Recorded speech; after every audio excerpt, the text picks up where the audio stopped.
Welcome back, everyone, to the eCoreAcademy e-learning platform. My name is AJay back with yet another Algebra 1 video for you all. And in today's lesson, we're going to be covering the absolute value graph.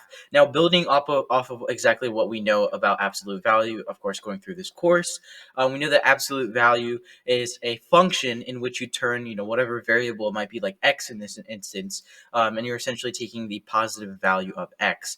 Can also be in forms of an expression, so a whole expression can be with an absolute value. So we're going to be looking at how these equations can be represented graphically and what their transformations are going to be. Now, before we get into the lesson, please make sure to subscribe down below, turn on post notifications, leave a comment down below, and like this video. All right, so let's take a look at the origins of what the absolute value graph is, and that's exactly what the absolute value equation purposes as. If we take a look at like linear equations where y equals mx plus b, obviously that linear equation is going to translate into a graph. It's a sequence of points that follows that existing graph. So the absolute value graph originates from the properties that comes from obviously the absolute value function, and that's of a variable in this case. So that's going to be x in this case, obviously. Y equals x. We're just going to put the absolute value on x, and we're going to add different transformations and see what that has to do graphically. So your input x can be any domain of real numbers, while your range can only be positive values. So when you're plugging in y equals absolute value of x, you can plug in any number for x. There's no restriction. You can plug in any number. But once you plug in x, your input, then your y is going to be restricted, meaning it's only going to be positive because absolute value makes any integer, any real value positive. So the graph of the absolute value is very similar with its transformations to that of a parabola. So obviously the function is a little bit different, but when you get the hang of h and k with your parabolas, which we will be covering, it's very similar to that of a parabola. So this will help you establish those fundamentals.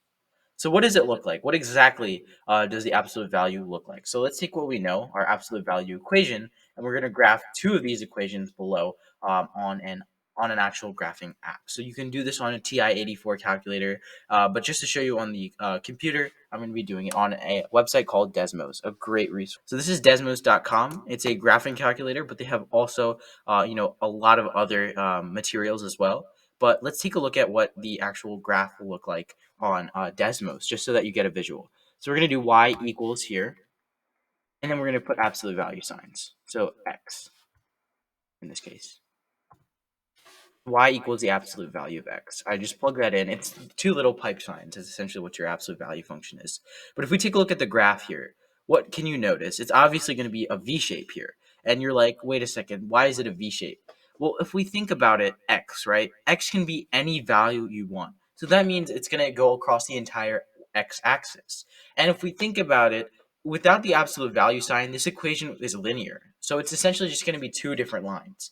Now, the y value is where you get the V shape. Instead of just being one line, obviously one line going positive in this case, x can equal any amount of values. Y can only be positive in this case because any number, when you put it in negative or positive inside an absolute value, it's always going to be positive. So the range is going to be anywhere from 0 up, and then your domain is infinite. And it's essentially two lines reflected across each other because they're opposite lines. You could have a set of x values that are positive and a positive slope, essentially, and then negative x, negative slope here. So it's going to go in the opposite direction. You cannot have anything essentially below the line of x equals 0 in this case. Sorry, the line of y equals 0. You cannot have any values below that. All right, so now back to the presentation.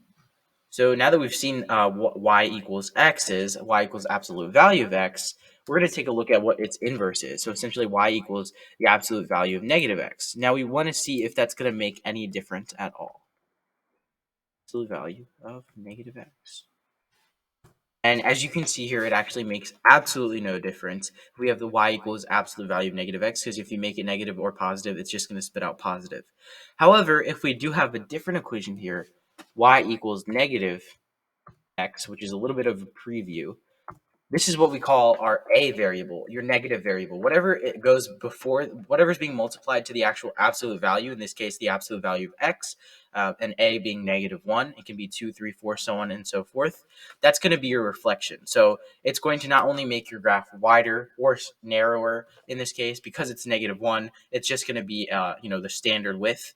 But it's just going to reflect it in this case because you're taking the negative of all the positive values that you create from that x integer. Now, if we were to create a different value for a, something that's not reflected but larger than 1, because y equals absolute value of x, your a is 1, 1 being multiplied the absolute value of x. But if we were to make that y equals 2 times the absolute value of x, if you look up here, this purple line right here, this purple line, is going to be a lot narrower now because you're multiplying by a constant of that's greater than essentially 1. It's greater than 1. And it can be any integer. If this had a -2, this would be reflected. But if it's 2, it makes your graph narrower, but still the same vertex starting point. Now, if we made that a fraction, something, the absolute value of a number between 0 and 1, it could be a negative or positive fraction between 0 and 1, or 0 and -1. You can have say 1/2 times the absolute value of x in this case. So that would look like this graph right here. As you can see, black graph right here. As you can see, this is our parent function, y equals absolute value of x. It's just a lot wider in this case. So that's the difference for a.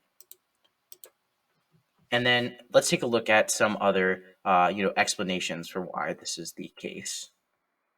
So if we create both of our graphs, y equals -x and y equals, positive, absolute value of positive x, and y equals the absolute negative times the absolute value of x. So let me write that down. Y equals the negative times the absolute value of x, and then y equals the absolute value of x. Sorry. The only difference here is that you can see here, it's your absolute value. So if you have y equals 3, for example, this can be 3, 4, 5, 6. And it goes on and on and on. And it can also be negative. So it can be negatives to positives in this case. So it's going to be your infinite domain. However, because the coefficient is merely 1, when you do y equals absolute value of x, it's just going to spit out a positive. So everything is going to be greater. Excuse me. Everything's going to be greater than 0.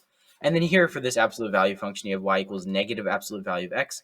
This is going to spit out a positive number. Whenever you do the negative of a positive number, it's always just going to be negative. So in this case, it's going to be all values. Obviously, all values of x, your domain is infinite, but your y is now going to be less than or equal to 0. And that's including the vertex here. Now let's take a look at some simple transformations. We already covered what a was. Now let's take a look at two other variables, h and k, that can alter this graph. So let's take a look at h in this instance. So h takes the form of y equals the absolute value of x minus h. Now, as you can tell, this is going to affect the x value directly. So it's going to affect the horizontal placement. So this is horizontal. You can think of h as horizontal, basically.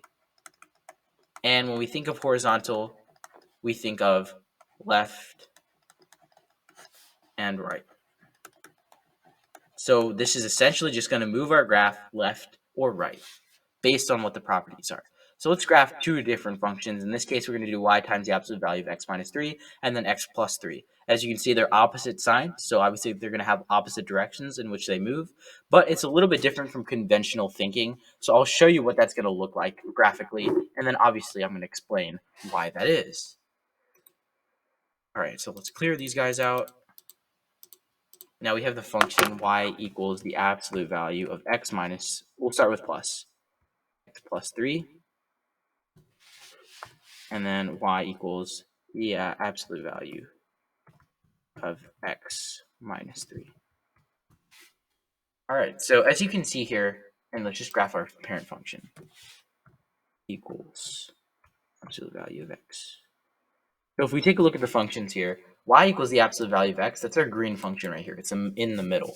Now, as you can see, both of these graphs, the red graph and obviously the blue graphs, have been essentially altered. They've been shifted over either left or right. Now, this red graph right here, we wrote in the equation y equals the absolute value of x plus 3. So whenever you're adding a value within your absolute value sign, you're just going to move it left those many number of spaces. Now, you might be thinking, oh, it's going to, wait, plus 3, that on a number line you move to the right. However, when you conduct the absolute value of it and you actually prove it, what happens is when you increase your value of x plus 3, essentially when you add it to 3, essentially in correlation with your y value, that's going to move to the left in order to get the actual y value coordinate. Because you're moving over to the left so that your line will essentially be higher on the actual range so that you reach the higher y value. So in that case, whenever you're adding within the absolute value as h, whenever h is positive, you're moving to the left those many spaces. So in this case, y equals x plus 3 in absolute value, that moves 3 to the left. And then x minus 3 is just the opposite. You move 3 to the right whenever you subtract. All right, now back to the presentation. Let's take a look at our final variable here, which is going to be k. And this comes in the form of y equals absolute value of x minus h, obviously, in that if it's not transformed, it's just absolute value of x. And then you're adding k on the outside of the absolute value. So what is this going to do? Now, we know that x minus h, that's directly affecting what the x value is. But this isn't. It's keeping what the x value is, but then you're adding on something outside of the absolute value. So in this case, this is going to be affecting your y. So this is going to be vertical. Obviously, both affect the y, but this directly affects the y instead of the x. This is going to be vertical. So when we think of vertical, there's two different directions. It's going to be either up or down. So those are the two possibilities that we can have. And let's take a look at two different examples. So y equals the absolute value of x minus 3 and absolute value of x plus 3. Let's see what that looks like on a graph. Now, this is different from h, which is a little bit more complicated because it's like the opposite direction of what you think the sign would be. But k is a lot simpler. It is the exact direction of what the sign states. So we have y equals the absolute value of x. We're going to say minus 3, but y equals absolute value of x. This is our parent function, and y equals the absolute value of x. All right, so this is our parent function here in the center, our black graph, and this is our parent function. As you can see, it's in the center of both of these graphs here. This red graph here is going to be the equation of y equals x plus 3. So all you're doing is you're taking the vertex of your graph and you're just moving it up 3 spaces when you're adding. And then minus 3, you're taking the vertex of your graph and shifting all the points on the graph, shifting the whole graph down 3, essentially. So it's very simple. You're moving up or down. And then combined, that's going to create what we call correlations, and those are like your formal transformations. So we think of the combination k and h. This is the full equation, what we call vertex form, and I'll define that in the next slide. The x minus h plus k vertex form, and we're going to graph two different examples here. Y equals x minus 3 minus 3, and then y equals x plus 3 plus 3. Just to save some time, we'll just graph the first one. But just so that you can get a better grasp of what the equation is. So we'll take a look at this. Y equals x minus 3, that's just the k, but you can also add in your h value. So in this case, we'll do minus 3 as well. So this graph here, obviously from our traditional y equals x, absolute value of x is our parent function. You can see that we're moving essentially, we're moving from the central point here, your vertex. We're moving down 3 spaces, moving the whole graph down 3 spaces and over 3 spaces to the right, because negative 3 is down, to the right 3, and then negative 3 is down 3 on the outside. So that would be our shift. And it's always shifting the vertex, because when you shift the vertex, the starting point, the origin of your graph, that shifts all the points along with it. All right, and now let's take a look at what the actual vertex form is and reviewing the transformations. So with k and h, obviously these were the two examples that we did. And then vertex form. How do you find the vertex, the starting point of your absolute value graph? Now, the traditional vertex form of an absolute value equation is, as we just built it, is y equals x minus h plus k. Obviously, your a is on the outside of that absolute variables, but in this case, we're assuming it's 1. Here, your vertex, so the central point of your graph, where that actual graph started, is going to be found by plugging in your h and your k coordinates. That's what's actually shifting your original origin of the graph. And that's just written as h comma k. That's going to be your vertex, and that's very important. So if we revert back to our graph here, you can see that we have the equation y equals x minus 3 minus 3. So in this case, it would be h comma k. Your h value is just what's here, or you can say negative h comma k. So it would be the negative h, so it's negative 3. So the negative of that would be the opposite of that, so 3. So it would be 3 comma negative 3 is your vertex. So that's how you identify with your h and your k. I'll just clarify that this is negative h comma k. When it's also negative, that's the difference. Okay. All right, everyone. Well, I hope you all enjoyed this video. This has been AJay Raj at the eCoreAcademy e-learning platform. Please make sure to like and subscribe down below. Leave a comment down below. Turn on post notifications and like this video. Check out our website at www.ecoreacademy.org and email us at ecoreacademy@gmail.com if you have any questions. And feel free to check out all of our socials in the description box down below. Once again, I hope you all enjoyed this video. This has been AJay Raj, and I'll see you guys in the next one. Peace.